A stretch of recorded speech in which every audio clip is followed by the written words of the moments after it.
You don't like to talk then? Well, not really. Sometimes if there's something to say, but there's really nothing to say these days. There is a story within the Beatles story that most people never fully heard. Everyone knows about the legendary partnership of John Lennon and Paul McCartney. Everyone remembers the screaming fans, the rooftop concert, the slow and painful dissolution of the greatest band the world had ever seen. But tucked quietly inside that larger narrative was a man who smiled for the cameras, played his guitar with breathtaking precision, and carried something heavy in his chest for decades. That man was George Harrison, and beneath his calm, spiritual exterior burned a resentment so deep, so personal, that it shaped nearly every creative decision he made from the mid-1960s onward. People called him the Quiet Beatle. They assumed his silence was peace. It was not. It was patience stretched to its absolute limit. Today, we are going to talk honestly about who George Harrison truly could not stand. More than any critic, more than any rival musician, more than any stranger who ever wronged him. And the answer, when you sit with it long enough, is both surprising and completely inevitable. To understand George's frustrations, you have to understand where he came from and what he brought to the table long before the world was paying attention.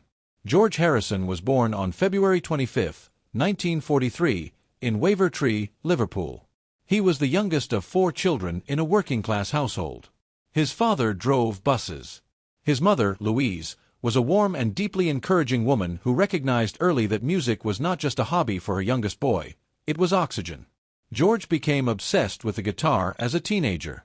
He practiced relentlessly, callousing his fingers on the strings of a cheap instrument his mother bought him for just over £3. He was not dabbling. He was devoted. When he joined the Quarrymen, the skiffle group that would eventually become the Beatles, he was 15 years old and already playing with a confidence and technical ability that impressed people twice his age. The point is this: George Harrison did not stumble into the Beatles. He earned his place in it.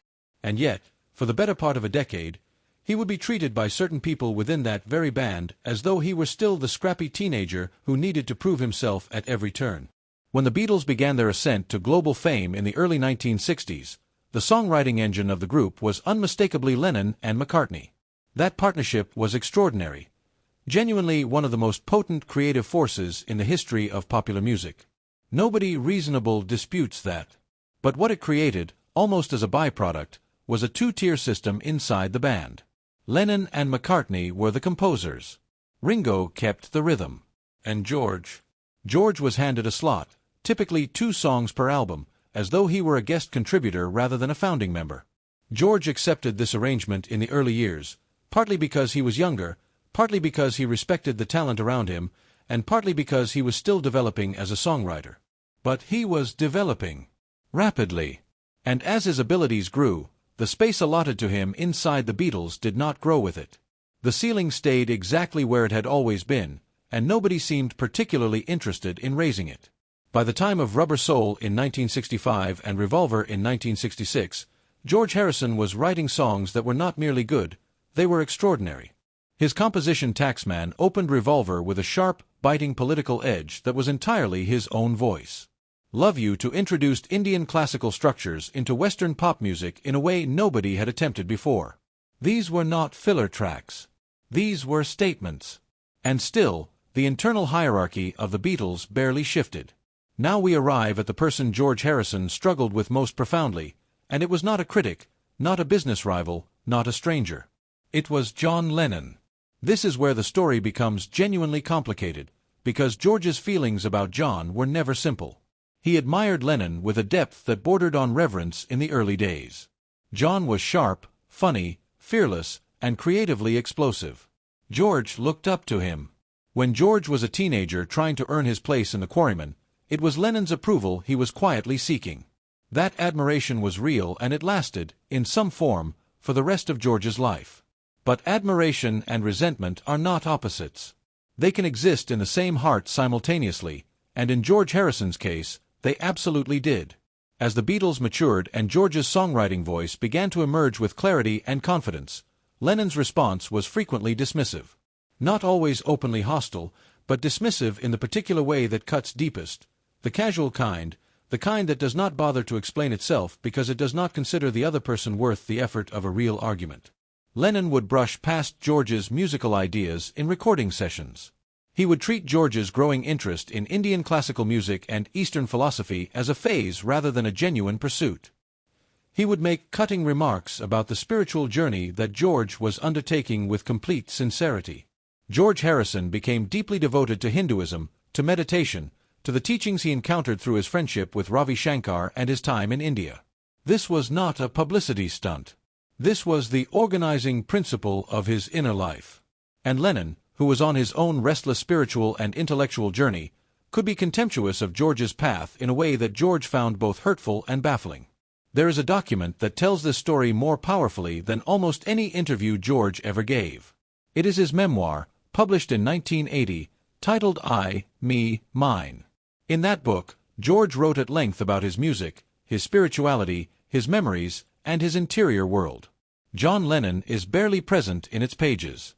For a memoir by a man who spent over a decade in one of the closest creative partnerships in music history, the near-total absence of his bandmate is not an oversight. It is a statement. When the book was published, Lennon himself noticed this and made his feelings known publicly, expressing hurt and frustration that George had written so little about him.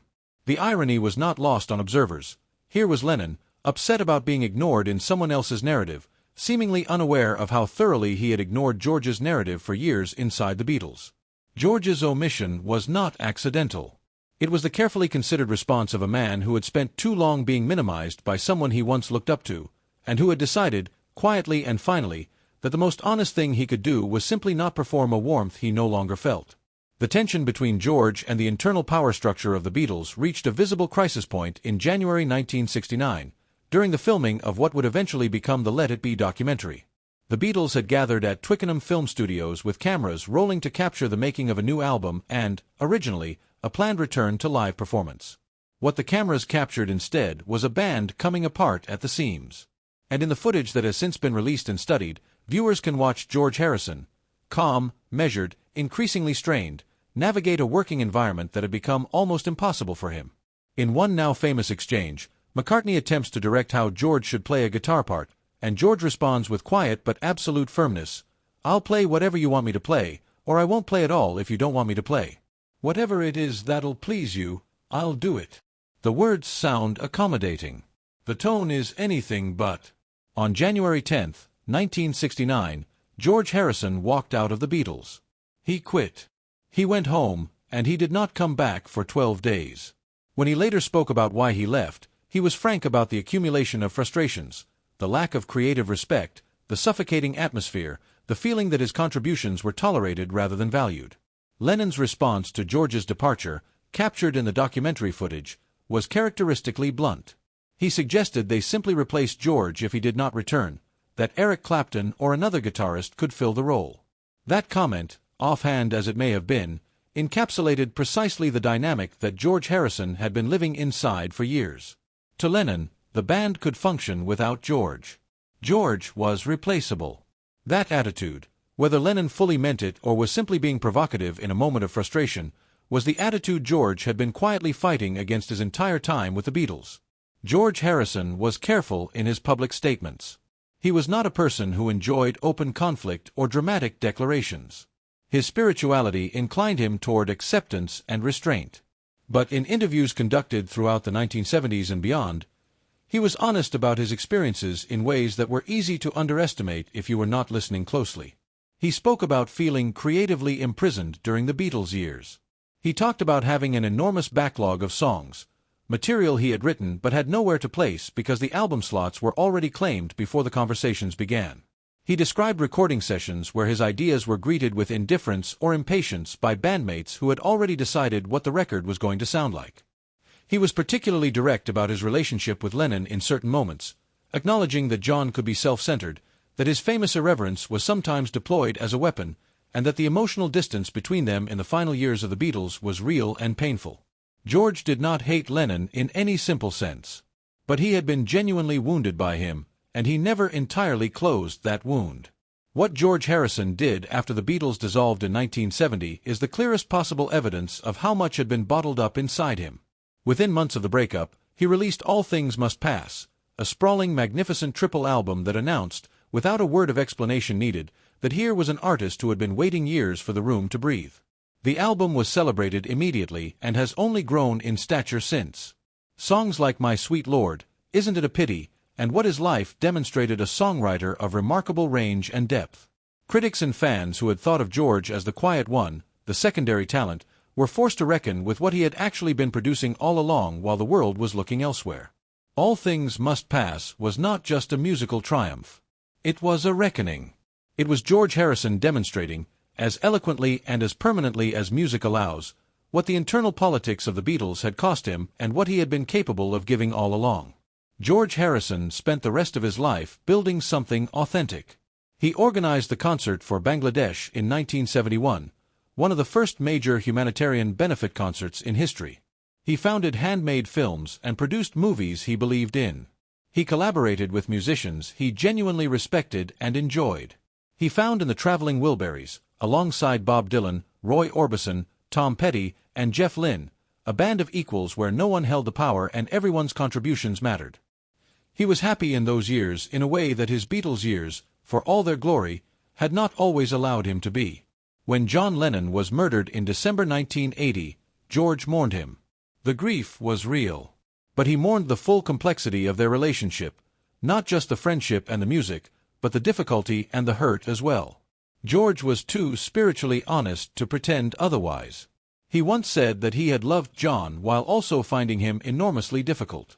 That sentence, plain as it is, contains the entire truth of their relationship. George Harrison did not hate easily or lightly. But when someone diminished him consistently, when someone he admired failed to return that regard with anything approaching equality, the mark it left was permanent.